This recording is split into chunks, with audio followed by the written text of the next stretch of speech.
بسم اللہ الرحمن الرحیم ان الحمد للہ نحمده ونستعینه ونستغفره ونعوذ باللہ من شرور انفسنا ومن سیئات اعمالنا من يهده الله فلا مضل له ومن يضلل فلا هادي له واشهد ان لا اله الا الله وحده لا شريك له واشهد ان محمدا عبده ورسوله يا ايها الذين امنوا اتقوا الله حق تقاته ولا تموتن الا وانتم مسلمون يا ايها الناس اتقوا ربكم الذي خلقكم من نفس واحده وخلق منها زوجها وبث منهما رجالا كثيرا ونساء واتقوا الله الذي تساءلون به والارحام ان الله كان عليكم رقيبا يا ايها الذين امنوا اتقوا الله وقولوا قولا سديدا يصلح لكم اعمالكم ويغفر لكم ذنوبكم ومن يطع الله ورسوله فقد فاز فوزا عظيما اما بعد فان خير الحديث كتاب الله وخير الهدي هدي محمد صلى الله عليه وسلم وشر الامور محدثاتها وكل محدثة بدعة وكل بدعة ضلالة وكل ضلالة في النار اعوذ باللہ السمیع العلیم من الشیطان الرجیم بسم اللہ الرحمن الرحیم والعصر ان الانسان لفی خسر الا الذین آمنوا وعملوا الصالحات وتواصوا بالحق وتواصوا بالصبر۔ تمام قسم کی تعریفات حمد و ثنا اللہ رب العالمین کی لائق و زیبا ہے، جو ساری کائنات کا خالق و مالک، رازق و پالنہار اور معبود حقیقی ہے۔ بے شمار درود و سلام اللہ رب العالمین کی رحمتیں و برکتیں نازل ہوں اس کے بھیجے ہوئے تمام انبیاء اور رسول پر، خاص طور سے ہمارے اور آپ کے نبی و رسول جناب محمد رسول اللہ صلی اللہ علیہ وسلم پر، آپ کے آل و اصحاب، آپ کی ازواج مطہرات اور قیامت تک صحیح معنوں میں آپ کی اتباع کرنے والے لوگوں پر، آمین۔ محترم سامعین، پچھلے دروس میں آپ کے سامنے یہ بات وضاحت کے ساتھ بیان کی گئی کہ ہر مسلمان کے لیے 4 باتوں کا سیکھنا اور جاننا ضروری ہے۔ نمبر 1 علم، یعنی اللہ رب العالمین کی، اللہ کے رسول کی اور اللہ کے بھیجے ہوئے دین کی معرفت۔ نمبر 2 اس پر عمل کرنا۔ نمبر 3 اس کی دعوت دینا، اور نمبر 4 اس راہ کی پریشانیوں پر صبر کرنا۔ دوران درس یہ بات بیان ہوئی کہ معرفت نام ہے دلیل کے ساتھ کسی بات کے جاننے کا۔ اس لیے مؤلف رحمہ اللہ اپنے اس بیان کی دلیل پیش کر رہے ہیں۔ مؤلف رحمہ اللہ نے یہ بات بیان کی کہ ہر انسان کے لیے ان 4 باتوں کا جاننا اور سیکھنا ضروری ہے، تو اس کی دلیل کیا ہے؟ یہ دلیل پیش کرنا یقین دلانے کے لیے بھی ہے اور ہماری اور آپ کی تربیت کے لیے بھی ہے کہ جب ہم دین کے بارے میں کوئی بات کہیں تو اسے دلیل کی روشنی میں بیان کریں۔ دلیل کے بغیر کسی شخص کا دعویٰ بالکل غیر معتبر ہے۔ وہ دعویٰ کرنے والا شخص کوئی عالم دین، کوئی محدث اور مجدد ہی کیوں نہ ہو۔ اسی لیے شیخ محمد بن عبد الوہاب التمیمی رحمہ اللہ نے اپنے اس قول کی دلیل پیش کی ہے، اور دلیل کے طور پر سورہ عصر بیان کی ہے۔ وہ کہتے ہیں وَالدَّلِيلُ قَوْلُهُ تَعَالَى، اور میرے قول کی دلیل اللہ رب العالمین کا فرمان ہے وَالْعَصْرِ إِنَّ الْإِنسَانَ لَفِي خُسْرٍ إِلَّا الَّذِينَ آمَنُوا وَعَمِلُوا الصَّالِحَاتِ وَتَوَاصَوْا بِالْحَقِّ وَتَوَاصَوْا بِالصَّبْرِ۔ یعنی سورہ عصر اس بات کی دلیل ہے کہ ہر انسان کے لیے 4 چیزوں کو سیکھنا ضروری ہے۔ وَالْعَصْرِ، اللہ رب العالمین زمانے کی قسم کھا رہا ہے، قسم ہے زمانے کی۔ یوں تو عام انسانوں کے لیے یہ جائز نہیں ہے کہ اللہ کے اسماء و صفات کے علاوہ کسی اور کی قسم کھائیں۔ غیر اللہ کی قسم کھانا ممنوع اور شرک اصغر ہے۔ من کان حالفا فلیحلف باللہ او لیصمت، جسے قسم کھانے کی ضرورت ہو وہ اللہ رب العالمین کے اسماء و صفات کی قسم کھائے ورنہ خاموش رہے۔ من حلف بغیر اللہ فقد اشرک، جس آدمی نے اللہ کے اسماء و صفات کے علاوہ کسی اور کی غیر اللہ کی قسم کھائی تو اس نے شرک کیا۔ کسی بھی شخص کے لیے جائز نہیں ہے کہ وہ اللہ کے اسماء و صفات کے علاوہ کسی اور کی قسم کھائے، لیکن اللہ رب العالمین چونکہ کسی کے حکم کا پابند نہیں ہے اس لیے وہ جو چاہے کرے، اس کے معاملے میں کوئی سوال کرنے والا، کوئی اعتراض کرنے والا نہیں ہے، کوئی پابندی لگانے والا نہیں ہے۔ دوسری بات، انسان اور اللہ رب العالمین کی قسم کھانے میں مقصد کا بھی فرق ہے۔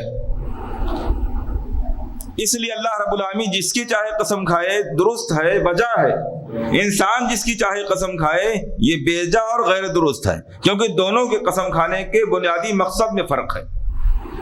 انسان اپنی قسم کھاتا ہے اپنی بات کو معتبر بتلانے کے لیے، یقین دلانے کے لیے، اپنی بات کا اعتبار دلانے کے لیے، یقین دلانے کے لیے، شک دور کرنے کے لیے قسم کھاتا ہے۔ اس لیے اس معاملے میں انسان کو اس بات کا پابند کیا گیا ہے کہ وہ سب سے جلیل القدر ہستی ہی کی قسم کھائے۔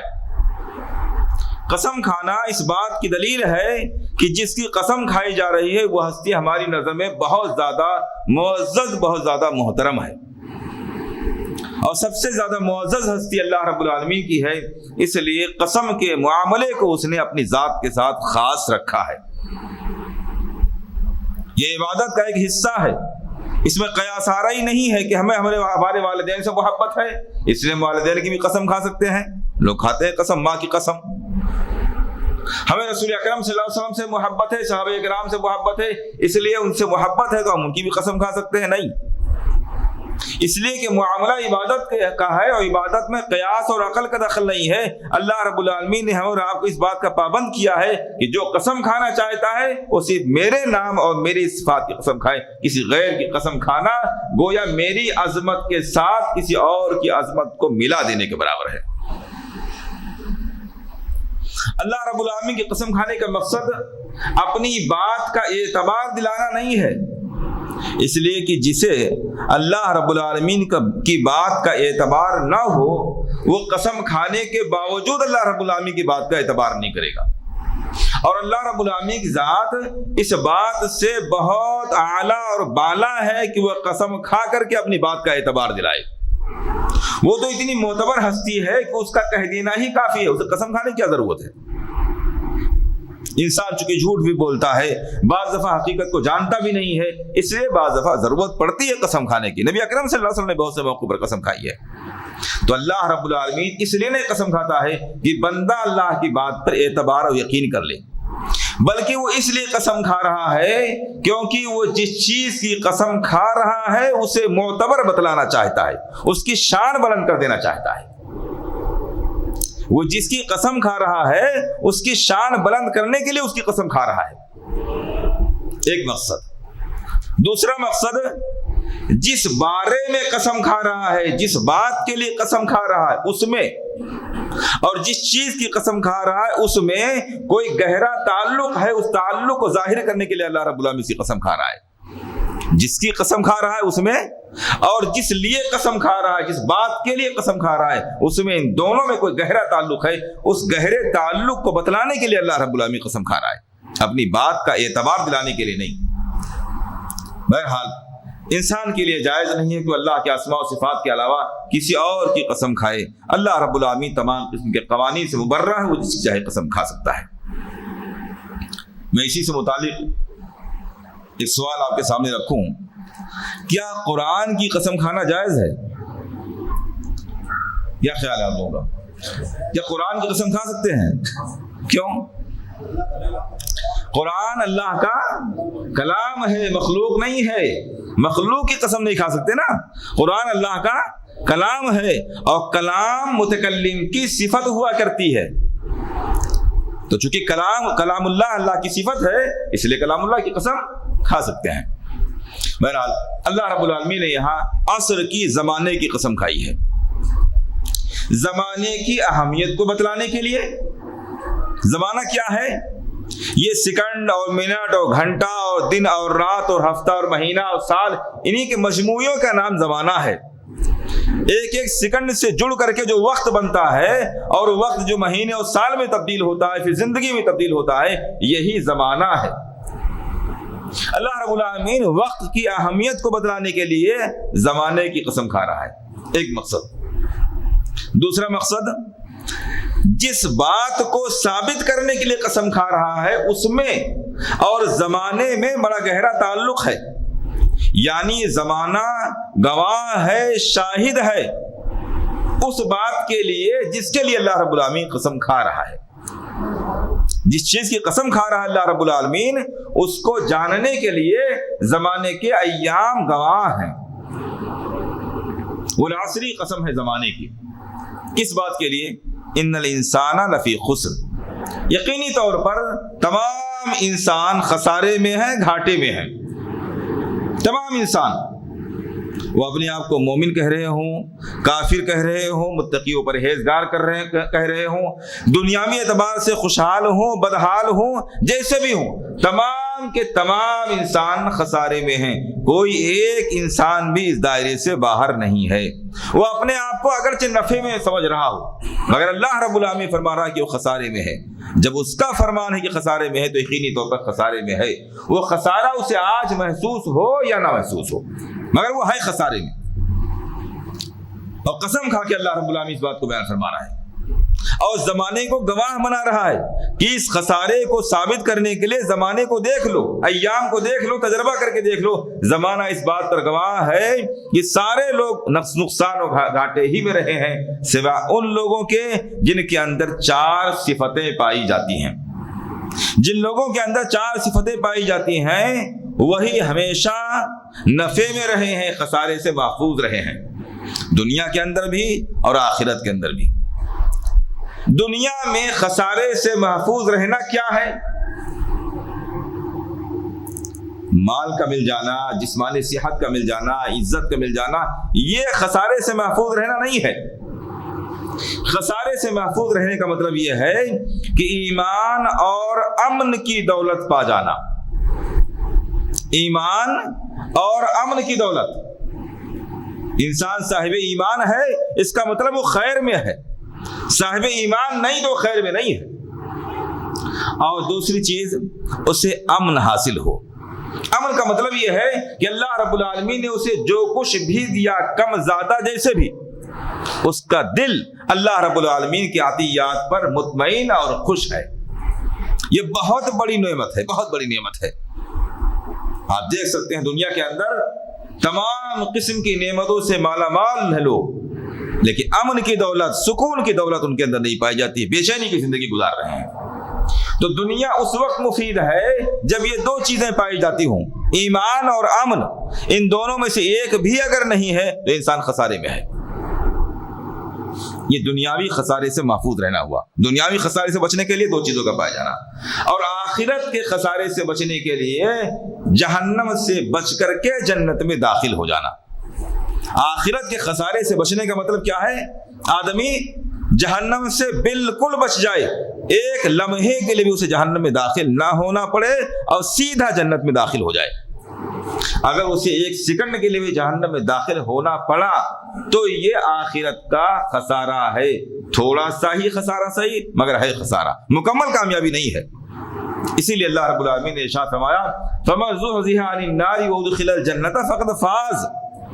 جسے جہنم سے ہٹا لیا گیا، دور کر دیا گیا اور جنت میں داخل کر دیا گیا، وہ حقیقی معنوں میں کامیاب ہوا. تو آخرت کی کامیابی یہ ہے کہ انسان جہنم سے دور کر کے جنت میں داخل ہو جائے، جہنم سے دور کر دیا جائے، جنت میں داخلہ نصیب ہو جائے. یہ آخرت کی کامیابی ہے. تو جن کے اندر 4 صفتیں پائی جاتی ہیں وہی لوگ دنیا اور آخرت میں خسارے سے محفوظ ہیں. 4 خسارتیں کون سی ہیں؟ الا الذین آمنوا، پہلی چیز ایمان، وعملوا الصالحات، دوسری چیز عمل صالح، وتواصوا بالحق، اور حق کی نصیحت، وتواصوا بالصبر، اور صبر کرنے کی نصیحت. یہ 4 خوبیاں. الا الذین آمنوا، سب سے پہلی چیز ایمان. ایمان کے تعلق سے اس سے پہلے گفتگو ہوئی ہے. ایمان کہتے ہیں یقین کامل کو، ایسا یقین کہ جس میں ذرہ برابر شک کی گنجائش باقی نہ رہے. اگر شک کی گنجائش باقی ہے تو شریعت کی زبان میں اس کا نام ایمان نہیں ہے. وہ شک ہے، ڈاؤٹ ہے، تردد ہے، ایمان نہیں ہے. وہ ایمان ہونے کے لیے ضروری ہے کہ تمام قسم کے اعتقادی چیزوں پر، ایمانیات پر ایسا یقین کامل ہو کہ اس میں ذرہ برابر شک شبہ کی گنجائش باقی نہ رہے. الا الذین آمنوا، وہ لوگ خسارے سے محفوظ ہیں جو ایمان لے آئے. کس بات پر ایمان لے آئے؟ ان تمام باتوں پر ایمان لائے جن پر اللہ اس کے رسول نے ایمان لانے کا حکم دیا ہے. انسان کو جو احکامات دیے گئے ہیں وہ 2 قسم کے ہیں. یا تو ان کا تعلق دل سے ہے یا اعضاء سے ہے. اگر اس حکم کا تعلق دل سے ہے، یعنی دل سے کیے جانے والے عمل کی بات کہی گئی ہے، دل سے کیا جانے والا عمل ہے، تو اسی کا نام ایمان ہے، عقیدہ ہے. اگر کسی ایسی چیز کا حکم دیا گیا ہے جسے ہمیں دل سے کرنا ہے، اعضاء سے نہیں کرنا ہے، تو اس کا نام ایمان ہے، عقیدہ ہے. مثال کے طور پر اللہ رب العالمین کے وجود کا یقین رکھنا، اس کی توحید کا یقین رکھنا، نبی اکرم صلی اللہ علیہ وسلم سے محبت رکھنا، اللہ رب العالمین سے محبت رکھنا، آخرت پر یقین رکھنا، قبر کا، حشر نشر کا یقین رکھنا. یہ سب ایسی چیزیں جن میں کرنا کچھ نہیں ہے، کرنا کچھ نہیں ہے، صرف دل میں اس کا کامل یقین پیدا کر لینا ہے. ان تمام باتوں کا نام ہے ایمانیات اور اعتقادات. الا الذین آمنوا کا مطلب یہ ہوا کہ وہ تمام باتیں جن پر ایمان اور عقیدے کا حکم دیا گیا ہے ان پر کامل یقین رکھا جائے. دوسری چیز عمل سے متعلق ہے. جو احکام ہے یا تو دل سے متعلق ہیں یا اعضاء سے متعلق ہیں. اگر دل سے متعلق ہے تو ان کا نام ایمان اور عقیدہ ہے، اور اگر اعضاء سے ان کو انجام دینا ہے تو اسی کا نام عمل ہے. تو الا الذین آمنوا، وہ لوگ خسارے سے محفوظ ہیں جو اللہ اس کی رسول کی بتلائی ہوئی تمام قسم کی ایمانیات والی باتوں پر، عقیدے والی باتوں پر کامل یقین رکھتے ہیں بغیر کسی شک شبہ اور تردد کے. وعملوا الصالحات، اور کامیابی کے لیے دوسری شرط ہے عمل صالح کرنا. عمل صالح میں 2 باتیں ہیں. ایک بات تو ہے کہ عمل سے مراد کوئی خاص عمل نہیں ہے. عمل سے مراد وہ تمام اعمال جنہیں کرنے کا اللہ اس کے رسول نے حکم دیا ہے. کسی خاص عمل کی پابندی کر لی جائے، کوئی ٹائٹل اختیار کر لیا جائے اور یہ سمجھا جائے اسی کا نام عمل صالح ہے، یہی کافی ہے، یہ عمل صالح کا مفہوم نہیں ہے. عمل صالح سے مراد ان تمام اعمال کو انجام دینا جسے انجام دینے کا حکم اور اللہ اس کے رسول صلی اللہ علیہ وسلم نے دیا ہے. یا ایھا الذین آمنوا ادخلوا فی السلم کافہ، اسلام میں پورے کا پورا داخلہ مطلوب ہے. چند قسم کے ٹائٹل اور نشانی والی باتوں پر عمل کر لینا، باقی چیزوں کو چھوڑ دینا اور یہ سمجھنا کہ یہی اسلام ہے، یہ بہت بڑی غلط فہمی ہے. عمل الصالحات میں دوسری چیز عمل صالح ہو. صرف عمل اسلام کو مطلوب نہیں ہے، ورنہ عمل تو سارے لوگ کر رہے ہیں. مشرک بھی کر رہا ہے، بدعتی بھی کر رہا ہے، کافر بھی کر رہا ہے، یہودی عیسائی بھی کر رہا ہے، سب لوگ عمل کر رہے ہیں. اللہ رب العالمین کے یہاں صرف عمل مطلوب نہیں ہے، عمل صالح مطلوب ہے. اس لیے قرآن کریم میں تقریباً تمام مواقع پر جہاں عمل کا تذکرہ آیا ہوا ہے وہاں صالحاً یا صالحات کی قید لگا دی گئی ہے. اللہ رب العالمین کو صالح عمل مطلوب ہے، صرف عمل مطلوب نہیں ہے. عمل صالح کب ہوتا ہے؟ جب اس کے اندر 2 شرطیں پائی جاتی ہیں. پہلی شرط اخلاص کے ساتھ وہ عمل کیا جائے. اخلاص کے ساتھ کیا جائے. اگر اللہ رب العالمین کے علاوہ کسی اور کی رضا کے لیے، کسی اور کو دکھانے سنانے کے لیے کیا جائے تو وہ عمل صالح نہیں ہے، وہ ریاکاری ہے، شرک اصغر ہے. دوسری شرط وہ عمل نبی اکرم صلی اللہ علیہ وسلم کی تعلیمات کے مطابق ہو، آپ کی سنت کے مطابق ہو. من عمل عملا لیس علیہ امرنا فہو رد. میرے طریقے کے خلاف جو کام کیا گیا وہ مردود ہے، ٹھکرا دینے کے لائق ہے، مقبول نہیں اللہ رب العالمین کے ہاں۔ تو عمل صالح مطلوب ہے، اور عمل صالح ہونے کے لیے دو شرطیں ہیں، اخلاص کے ساتھ کیا جائے عمل، اور نبی اکرم صلی اللہ علیہ وسلم کے بتلائے ہوئے طریقے کے مطابق کیا جائے۔ ان دونوں شرطوں کا بیک وقت پایا جانا ضروری ہے، کسی ایک کا پایا جانے کافی نہیں ہے۔ صرف اخلاص ہو، سنت کی اتباع نہ ہو تو عمل صالح نہیں۔ سنت کی اتباع تو ہے مگر اخلاص کے ساتھ عمل نہیں کیا گیا، وہ بھی عمل صالح نہیں۔ عمل صالح ہونے کے لیے دونوں شرطوں کا بیک وقت پایا جانا ضروری ہے۔ یہ کامیابی کے لیے دوسری شرط ہے، ایمان اور عمل صالح۔ تیسری شرط وتواصوا بالحق، اور ایک دوسرے کو حق کی وصیت کرنا۔ حق کی وصیت کرنا، اللہ اس کی رسول کی جو بھی تعلیمات ہیں وہ حق ہیں۔ اللہ رب العالمین نے یہاں بہت مختصر سے لفظ میں تمام قسم کی تعلیمات کے لیے لفظ حق استعمال کیا۔ جو کچھ بھی حق ہے، یعنی اللہ اس کے رسول کی جو بھی تعلیم ہے وہ کرنے سے متعلق ہو یا چھوڑنے سے متعلق ہو، وہ حق ہے۔ تمام قسم کی تعلیمات حق ہیں۔ تو حق کی ایک دوسرے کو وصیت کرنا۔ وصیت کرنے کا دو معنی ہے۔ وصیت کرنے میں دو باتیں ضروری ہیں۔ نمبر ایک، تاکید ہو، یوں ہی سرسری طور پر کسی آدمی کو دین کی دعوت دے کر کے آدمی رخصت نہ ہو جائے۔ تاکید کے ساتھ، کوشش کے ساتھ، محنت کے ساتھ موقع تلاش کر کے پوری کوشش کرے اسے ہدایت پر لانے کی۔ دوسری چیز نصیحت اور خیر خواہی کا جذبہ۔ جب یہ دو چیزیں پائی جائے، خیر خواہی کے جذبے کے ساتھ کسی کو نصیحت کی جائے، صرف فارمیلٹی کے لیے، صرف ذمہ داری اور ڈیوٹی پوری کرنے کے لیے کسی کے پاس حق کی بات پہنچا دینا، یہ تواصو نہیں ہے، یہ وصیت نہیں ہے۔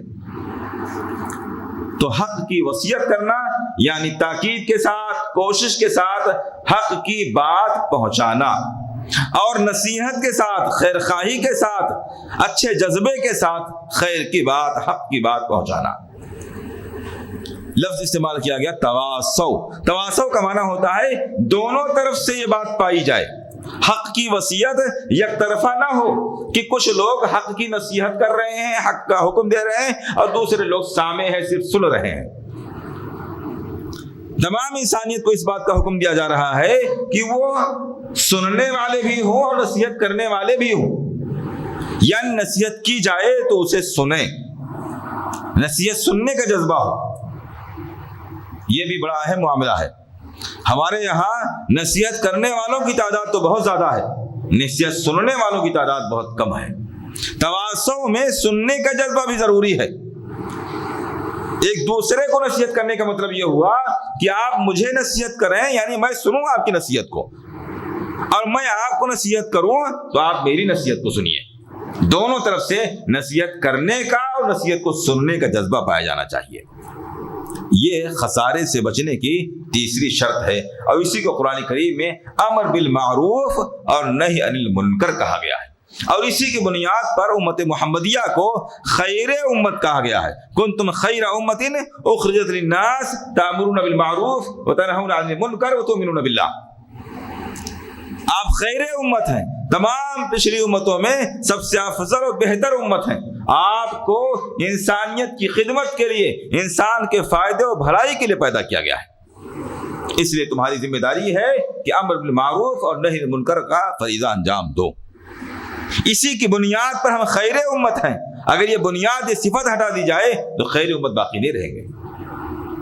یہ تیسری شرط تھی تواصوا بالحق، اور چوتھی شرط ہے وتواصوا بالصبر، اور صبر کی ایک دوسرے کو نصیحت کرتے رہتے ہیں۔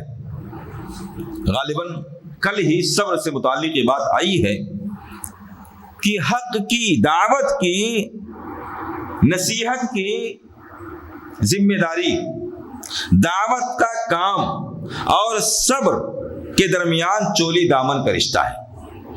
دعوت کے مشن میں اور صبر میں چولی دامن کا رشتہ ہے۔ ایسا ممکن ہی نہیں ہے کہ کوئی آدمی دعوت کا فریضہ انجام دے اور اسے صبر کی ضرورت نہ پیش آئے، کیونکہ جب بھی دعوت وصیت کا فریضہ کما حقہ انبیاء کی سنت کے مطابق اخلاص کے ساتھ انجام دیا جائے گا تو یقینی طور پر باطل مخالفت کے لیے کھڑا ہوگا اور طرح طرح کی پریشانیوں کا سامنا کرنا ہی ہوگا، اور جب پریشانیاں آئیں گی تو صبر کی ضرورت پیش آئے گی۔ اسی لیے اللہ رب العالمین نے حق کی وصیت کا حکم دینے کے فوراً بتلایا، فوراً بات کہا وتواصوا بالصبر، حق کی وصیت بھی کرتے ہیں اور اس راہ کی پریشانیوں میں صبر بھی کرتے ہیں۔ کل آپ کے سامنے صبر کے تعلق سے گفتگو آ چکی ہے۔ خلاصہ یہ ہوا اس صورت کا کہ دنیا اور آخرت میں خسارے سے صرف وہ لوگ محفوظ رہ سکتے ہیں جن کے اندر یہ 4 صفتیں پائی جاتی ہیں: ایمان، عمل صالح، حق کی وصیت اور صبر کی وصیت کرنا۔ صبر کرنا اور صبر کی وصیت کرنا، حق پر قائم رہنا، حق کی وصیت کرنا، یہ دونوں الگ الگ چیزیں ہیں۔ حق پر قائم رہنا یہ ایمان اور عمل صالح میں آ گیا، صبر کرنا ایمان اور عمل صالح میں داخل ہو گیا۔ عمل صالح ہی کا ایک حصہ ہے، لیکن حق کی وصیت کرنا، صبر کی وصیت کرنا ایک زائد بات ہے۔ حق پر عمل کرنا، حق پر قائم رہنا، یہ بھی ذمہ داری ہے، یہ عمل صالح کا حصہ ہو گیا۔ وصیت، صبر کی وصیت کرنا ایک دوسری بات ہے، اس میں ایک دوسری بات کی طرف اشارہ کیا گیا۔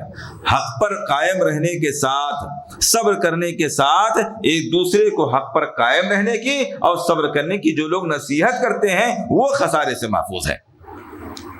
صاحب ایمان، ایمان والے لوگ، عمل صالح کرنے والے لوگ، حق کی وصیت کرنے والے لوگ اور صبر کی وصیت کرنے والے لوگ، جن کے اندر 4 خوبیاں پائی جاتی ہیں، بس وہی لوگ خسارے سے محفوظ ہیں۔ باقی دنیا کے سارے لوگ خسارے میں، نقصان میں، گھاٹے میں ہیں۔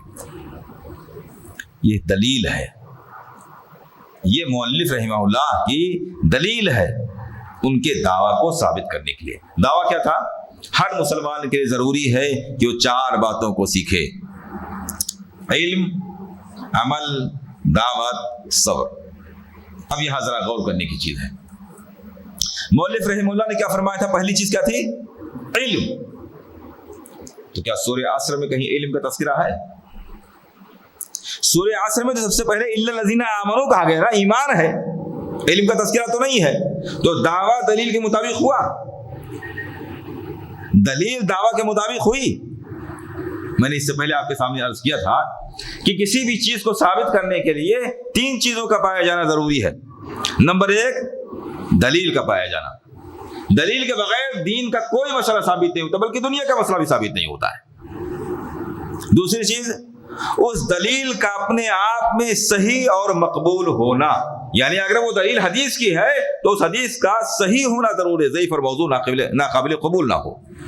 تیسری چیز دلیل کا دعویٰ کے مطابق ہونا، دلیل کا دعویٰ کے مطابق ہونا، جس بات کا دعویٰ ہے وہ دلیل اس بات کو ثابت بھی کر رہی ہو۔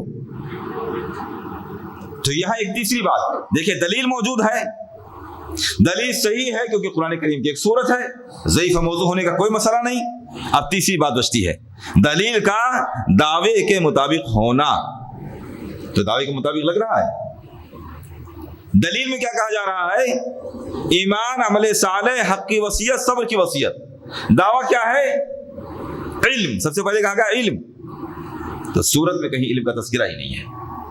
تو دلیل اور دعوے میں بظاہر ایک ٹکراؤ سا محسوس ہوتا ہے، اسے ذہن میں باقی رکھیے گا، ابھی اس کا جواب انشاءاللہ آ رہا ہے۔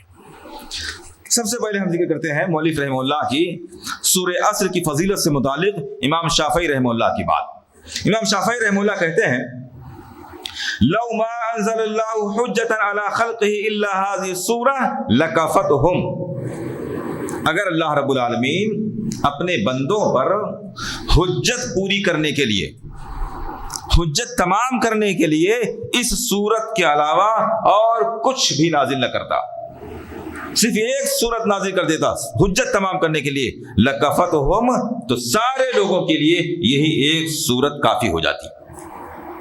قرآن میں صرف سورہ عصر نازل کر دیتا تو حجت تمام کرنے کے لیے اکیلی یہ سورت کافی ہوتی۔ حجت تمام کرنے کا مطلب کیا ہے؟ اللہ رب العالمین نے ہمیں اور آپ کو اس بات کا مکلف کیا ہے کہ اس کے حکم کے مطابق زندگی گزاریں. اگر نہیں گزار رہے ہیں تو ہمیں عذاب دے سکتا ہے. اس بات کو ثابت کرنے کے لیے اس کی دلیل کے طور پر کہ اللہ رب العالمین نے ہمیں اور آپ کو اس بات کا پابند کیا ہے کہ ہم اس کے حکم کے مطابق زندگی گزاریں. اگر نہیں گزار رہے ہیں تو باز پرس کرنے کا وہ حق رکھتا ہے, عذاب دینے کا حق رکھتا ہے. اس بات کو ثابت کرنے کے لیے, اس بات کی دلیل کے طور پر اگر اللہ رب العالمین صرف سورہ عصر نازل فرما دیتا, کوئی دوسری آیت اور سورت نازل نہ فرماتا, تو یہی ایک سورت کافی ہوتی. کیونکہ بڑے اختصار کے ساتھ, بڑی جامعیت کے ساتھ اس صورت کے اندر انسان کو اس بات کا پیغام دیا جا رہا ہے کہ اس کی زندگی کا کوئی بھی کام, یہاں تک کہ اس کے دل کا کوئی جذبہ اور عقیدہ اللہ اس کے رسول کی تعلیم کے خلاف نہیں ہونا چاہیے. تو یہ اتنی عظیم الشان صورت ہے کہ اگر اللہ رب العالمین صرف یہی ایک صورت نازل فرما دیتا تو حجت تمام کرنے کے لیے کافی ہوتی. حجت تمام کرنے کے لیے, دین کے احکام کو بتلانے کے لیے نہیں. نہ اس میں نماز کا ذکر ہے, نہ روزے کا ذکر ہے, نہ حج کا, نہ زکوٰۃ کا, کسی کا عمل کا ذکر ہی نہیں ہے. تو دین کے مسائل کو بتلانے کے لیے صورت کافی نہیں تھی, لیکن حجت تمام کرنے کے لیے, یہ بتلانے کے لیے انسان اللہ رب العالمین کے احکام کا مکلف ہے, اس سے باز پرس ہو سکتی ہے, یہ بتلانے کے لیے ہے کہ یہ صورت کافی تھی. امام شافعی رحمہ اللہ کا قول ہے جس سے اس صورت کی اہمیت معلوم ہوتی ہے. اب آئیے اس سوال کی طرف چلتے ہیں جو میں نے آپ کے سامنے ابھی رکھا تھا. سورت کے اندر ایمان کا تذکرہ آیا ہوا ہے اور مؤلف رحمہ اللہ نے علم کا تذکرہ کیا ہے. باقی تین چیزیں سیم ہیں. اس بات کو ثابت کرنے کے لیے مؤلف رحمہ اللہ دوسری دلیل لاتے ہیں. ہونا یہ چاہیے تھا کہ سورت میں جب ایمان اور عمل صالح وغیرہ کا تذکرہ ہے تو اسی ترتیب کے ساتھ مؤلف رحمہ اللہ یہ کہتے ہیں کہ انسان کے لیے چار چیزوں کا سیکھنا ضروری ہے, مگر انہوں نے ایسا نہیں کہا. ایمان نہ کہہ کر کے انہوں نے علم کہا ہے. ایسا کیوں کیا؟ اس کے لیے پھر دوسری دلیل لے کر آئے ہیں. کہتے ہیں امام بخاری رحمہ اللہ نے صحیح بخاری کے اندر ایک چیپٹر باندھا ہے, باب قائم کیا ہے, باب العلم قبل القول والعمل. ایک چیپٹر ہے اس بات کو ثابت کرنے کے لیے کہ علم ضروری ہے کسی بات کو بولنے سے پہلے اور کسی بھی عمل کو انجام دینے سے پہلے. کسی بھی طرح کا عمل انجام دینا ہو اور کسی بھی طرح کی بات شریعت کی اگر بولنی ہے تو اس سے پہلے علم کا پایا جانا ضروری ہے. یعنی عقیدے کی بات ہو یا عمل کی بات ہو, یا حق کی وصیت کی بات ہو یا صبر کی بات ہو, عقیدہ ہو یا عمل ہو, دونوں کے انجام دینے سے پہلے علم کا پایا جانا ضروری ہے. تو ایمان سے پہلے علم کا پایا جانا ضروری ہے. الذین آمنوا میں اگر ایمان کہہ دیے ہوتے تو یہ بات معلوم نہ ہوتی کہ ایمان کے لیے علم بھی ضروری ہے. اس لیے پہلے علم کہا اور پھر اس کی تشریح کرتے ہوئے کہا کہ علم سے مراد یہ ہے کہ اللہ کے, اس کے رسول کی اور دین کی معرفت حاصل کی جائے. تو ایمان کے بجائے مؤلف رحمہ اللہ نے علم کا لفظ استعمال کر کے اس بات کی طرف اشارہ کیا ہے کہ ایمان کے لیے ایمان سے پہلے علم کا پایا جانا ضروری ہے. اس بات کا علم ہونا ضروری ہے کہ کن باتوں پر ایمان لانا ہے اور کیسے یہ ایمان لایا جائے گا, تب یہ ایمان ہوگا. اس لیے مؤلف رحمہ اللہ نے ایمان نہ کہہ کر کے پہلے علم کی بات کہی ہے. اب دلیل کیا ہے؟ اللہ رب العالمین قرآن کریم میں ارشاد فرماتا ہے فَاعْلَمْ أَنَّهُ لَا إِلَٰهَ إِلَّا اللَّهُ وَاسْتَغْفِرْ لِذَنبِكَ. فَاعْلَمْ, بس آپ بخوبی جان لیجئے, علم حاصل کیجئے. علم کسے کہتے ہیں؟ کوئی بتلا سکتا ہے؟ علم کسے کہتے ہیں؟ نہیں, علم سے متعلق جو بات بتلائی گئی تھی وہ جاننے کا نام علم نہیں ہے. یاد ہے جی, یقین کے ساتھ اور صحیح علم ہو. یقین کے ساتھ کسی چیز کا علم ہو اور وہ علم اپنے آپ میں صحیح بھی ہو. اگر ان دونوں میں سے کوئی ایک چیز بھی نہ پائی جائے تو علم نہیں ہے. جانکاری تو ہے مگر یقین کے ساتھ نہیں, اس کا نام علم نہیں ہے. جانکاری بھی ہے, یقین کے ساتھ بھی ہے, مگر وہ صحیح جانکاری نہیں ہے, اس کا نام علم نہیں ہے. تو علم نام ہے صحیح اور یقینی جانکاری کا. تو اللہ رب العالمین فرماتا فعلم، جان لو، علم حاصل کرو، یعنی یقین کے ساتھ صحیح طور پر اس بات کو جانو، اس بات کی جانکاری حاصل کرو، انہ لا الہ الا اللہ، کہ اللہ رب العالمین کے علاوہ کوئی معبود حقیقی نہیں۔ ایمان کو، عقیدے کو پہلے جانو، پھر فرمایا بس تغفر لذنبک، اب اس کے بعد میں اللہ رب العالمین سے اپنے گناہوں کی مغفرت طلب کیجیے۔ گناہوں کی مغفرت طلب کرنا عمل ہے، اور لا الہ الا اللہ یہ ایمان ہے۔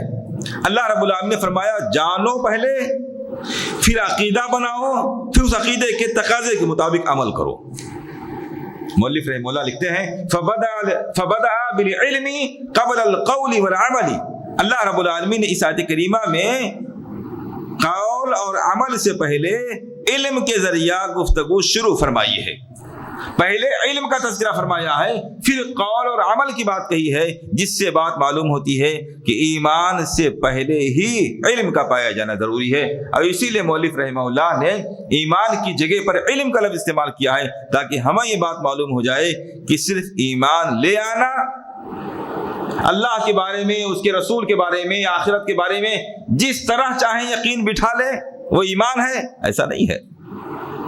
اللہ اور اس کے رسول کی تعلیمات کے مطابق جب ان باتوں پر یقین کامل ہوگا صحیح طریقے سے، تب وہ ایمان ہوگا، اور صحیح طریقے سے یقین کامل ہونے کے لیے ضروری ہے کہ پہلے علم موجود ہو۔ لہذا علم پہلی شرط ہے، پھر علم کے مطابق اگر ایمان ہے تو وہ ایمان معتبر ہے، ورنہ وہ ایمان معتبر نہیں ہے۔ یہ توضیح تھی ان 4 چیزوں کی جنہیں سیکھنا اور جاننا ہر انسان کے لیے ضروری ہے۔ اس کے بعد ایک دوسری بات انشاءاللہ آپ کے سامنے کل ذکر کی جائے گی، جو مؤلف رحمہ اللہ نے بیان کی ہے۔ اللہ رب العالمین سے دعا ہے کہ ہمیں کتاب و سنت کو سننے، سمجھنے، اس پر عمل کرنے اور اس کی دعوت دینے کی توفیق عنایت فرمائے، آمین۔ وآخر دعوانا الحمدللہ رب العالمین، سبحانک اللہم ربنا وبحمدک، اشہد ان لا الہ الا انت، استغفرک واتوب الیک۔ سبحان ربک رب العزۃ عما یصفون، وسلام علی المرسلین، والحمدللہ رب العالمین۔